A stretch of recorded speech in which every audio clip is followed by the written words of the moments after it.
চট্টগ্রামের বাঁশখালী উপজেলার অন্তর্গত ৪ নং বাহারছড়া ইউনিয়নে পবিত্র ঈদ ও মিলাদুন্নবী সাল্লাল্লাহু আলাইহি সাল্লাম উপলক্ষে বিশাল জশ্নে জুলুস অনুষ্ঠিত হয়েছে।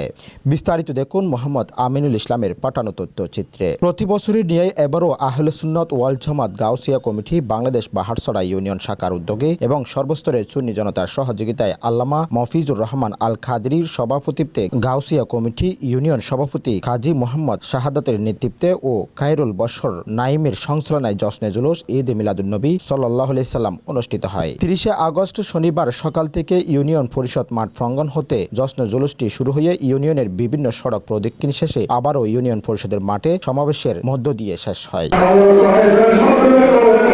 সমাবেশে প্রধান অতিথি হিসেবে উপস্থিত ছিলেন গাউসিয়া কমিটির কেন্দ্রীয় পরিষদের চেয়ারম্যান আলহাজ ফিয়ার মোহাম্মদ কমিশনার। বিশেষ অতিথি হিসেবে উপস্থিত ছিলেন আহলে সুন্নাত ওয়াল জামাত ইউনিয়নের সভাপতি মাস্টার মাইনুদ্দিন, আহলে সুন্নাত নেতা আথাউর রহমান নাইমি, দক্ষিণ জেলা গাউসিয়া কমিটির আহ্বায়ক মাস্টার হাবিবুল্লাহ, বাংলাদেশ ইসলামী ফ্রন্ট বাঁশখালী উপজেলার সাধারণ সম্পাদক মাইনুল ইসলাম তালুকদার, হাবিবুর রহমান, আবুল কাশেম তাহিরি, হারুন রশিদ সহ আরো অনেকে।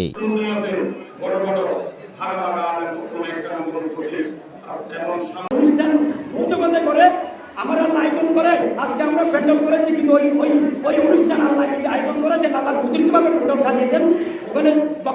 বক্তারা রাসূল সাল্লাল্লাহু আলাইহি সাল্লামের জীবনের বিভিন্ন দিক তুলে ধরে বলেন, তারা আদর্শের বাইরে মানব সমাজের প্রকৃত শান্তি প্রতিষ্ঠাতা সম্ভব নয়। তারা সবাইকে রাসূল সাল্লাল্লাহু আলাইহি সাল্লামের আদর্শ ধারণ করে আহলে সুন্নাত ওয়াল জামাতের পতাকা তলে ঐক্যবদ্ধ হয়ে বিশ্ব শান্তি প্রতিষ্ঠায় এগিয়ে আসার আহ্বান জানান।